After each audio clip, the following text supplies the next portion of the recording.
Americans must unify against vast COVID-19 surge to avoid up to 100,000 cases daily, expert says.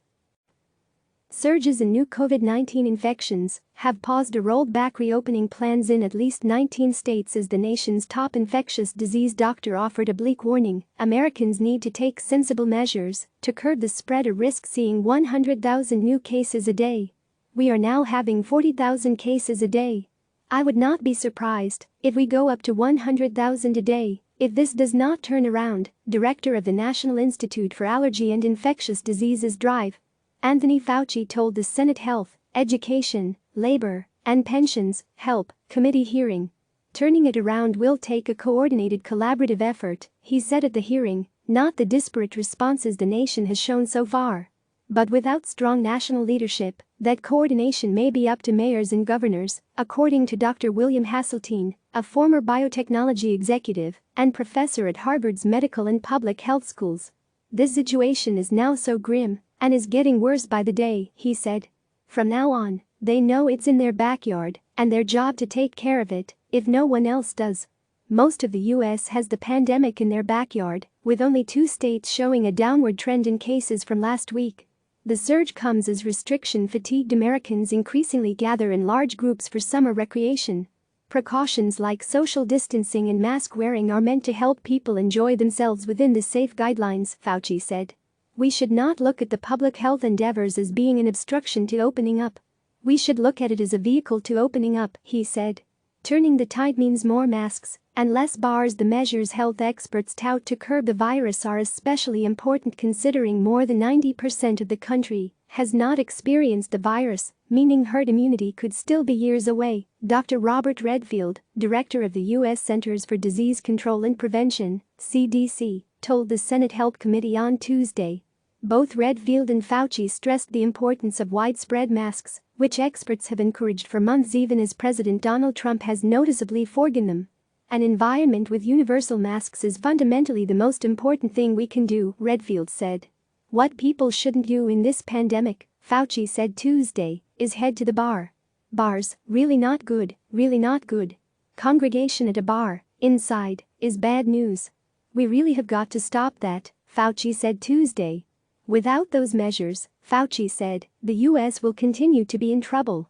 Clearly, we are not in total control right now, he said. The numbers speak for themselves. California and Florida chart different coronavirus paths as cases spike. Officials in California and Florida, 2 states where coronavirus cases are jumping, are taking different approaches toward reopening amid spikes in infections. Florida Governor Ron DeSantis told the reporters that there's no going back to stricter measures, while California Governor Gavin Newsom hinted that on Wednesday he'll tighten restrictions this Independence Day weekend, especially at beaches. As the holiday weekend looms, Newsom warned that family gatherings, where households tend to let down their guards mixing with extended family, are the greatest concern. It's not just bars, not just out in the streets with people protesting, and the like, Newsom said.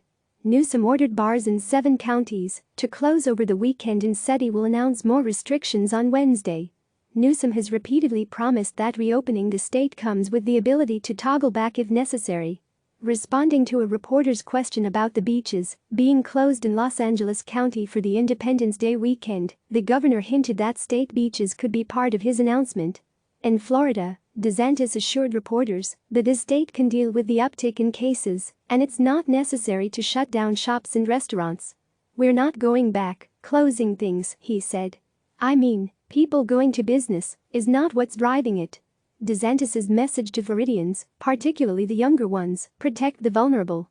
You have a responsibility not to come into close contact with folks who could be more vulnerable, he said.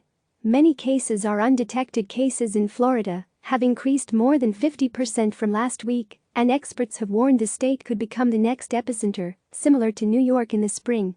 But DeSantis said he rejected experts' predictions, adding that the state can handle whatever comes. People were predicting 400,000 people hospitalized never came, he told CNN's Randy Kaye. While cases are rising, he said that the percentage of tests coming back positive is still low at 10% to 15%. But U.S. Food and Drug Administration, Dr. Mark McClellan, said Tuesday that the real case numbers may be higher than reported, and the number of new cases may already be at 100,000 per day. Remember, a lot of cases are going undetected because not everybody can get testing, McClellan told Jim Acosta on the Situation Room. And he predicts things will get worse before they get better. It just really emphasizes the importance of taking further steps, on wearing masks, on pausing reopening, on taking steps ahead of July 4 to avoid big crowds, McClellan said. CNN's Amanda Watts, Andrea Kane, Evan Simko Bednarski, Steve Almasi and Shelby Lynn Erdman contributed to this report. Click subscribe to receive the latest news.